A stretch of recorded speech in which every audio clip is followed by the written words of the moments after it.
谁能够成为乱世英雄？好，如果以产业面来看哦，生技产业我觉得是最有机会的，因为各位如果在台股你有操作一段时间就知道，一旦大盘不好，尤其电子股又弱，然后没有特别的强势族群出现的话，那个时候资金都会跑到哪？生技股。好，这是从历史经验来看，当现在格局我觉得就是比较偏空的一个修正，所以第一个我觉得资金转往生技的机会，就是以第二季来看非常的高，因为第一个你从政策面来讲，现在刚好520这个前后之际嘛，生技医疗本来就是我们这个执政党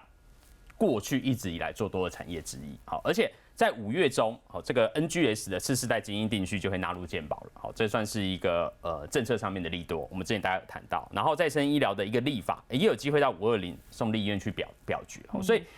从历史经验、从政策面来看，生技医疗似乎在第二季相对于电子股，好像让大家比较有一点期待性，而且它跟美股、跟所谓电子股、跟费半，它是不会有所谓的更迭的这种被拖累的一个联动。再来，我觉得最重要就是位置点。其实今天节目一开始我们看到，连最强的15系列、16系列的全部很多都打到跌停板。那因为涨多就是最大的利空。那最大的利多是什么？低位阶是生技股在第一季其实涨幅相对于大盘